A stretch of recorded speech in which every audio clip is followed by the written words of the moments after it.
একজন যুবক যখন বিবাহ করবে, স্ত্রীর সাথে সর্বপ্রথম যখন তার সাক্ষাৎ হবে, 4টা কাজ যদি ওই পুরুষ করে, তাহলে ওই সময় স্ত্রীর সাথে মিলিত হওয়ার পরে যদি সন্তান গর্ভে আসে, তাহলে ওই সন্তান হক্কানি রব্বানি আলেম হবে, ওই সন্তান আবেদা যাকেরা শাকেরা হবে, ওই সন্তান আপনার নেককার সন্তান হবে, এবং স্ত্রী মৃত্যু পর্যন্ত আপনার আনুগত্য হবে, ফরমাবরদারি করবে।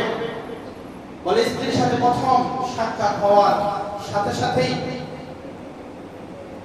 তখন স্ত্রীকে গিয়ে সালাম দিবে, সালাম দিয়ে স্ত্রীর সাথে মুসাফা করবে, দোয়া পড়বে, ইয়াগফিরুল্লাহু লানা ওয়া লাকুম। এরপর স্ত্রীর কপাল এবং চুলের মধ্যে করে হাত এভাবে দিবে, আল্লাহুম্মা ইন্নী আসআলুকা খায়রাহা ওয়া খায়রা মা ফিহা ওয়া খায়রা মা জাবালতা আলাইহা ওয়া আউযু বিকা মিন শাররিহা ওয়া শাররি মা ফিহা ওয়া শাররি মা জাবালতা আলাইহা।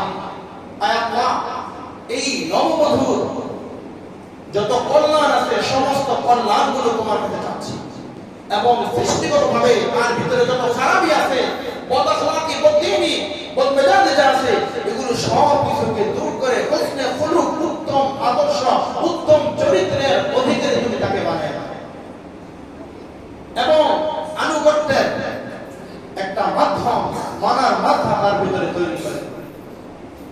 এই দোয়া করার, এই সুন্নাত আমল করার কারণে বলে হাত্তা ইয়াউমুল কিয়ামা, মৃত্যু পর্যন্ত এই স্ত্রী আপনার ফরমাবরদারি করবে, স্ত্রী আপনার আনুগত্য করবে, আপনার সন্তান আদি হক্কানি রব্বানি আলেম হবে, নেককার হবে, খোদাভীতি হবে, তাকওয়াবান হবে। এরপরে 2 রাকাত নামাজ, শুকরিয়া তার, আয় রব তোমার কাছে এত সুন্দর উত্তম স্ত্রী চাই না, তবুও দেব তো তুমি দিছো, শুকরিয়া তার 2 রাকাত নামাজ পড়ে। এরপরে আপনারা আপনাদের বলতেছে যে আলোচনা সেগুলো তারা করবে।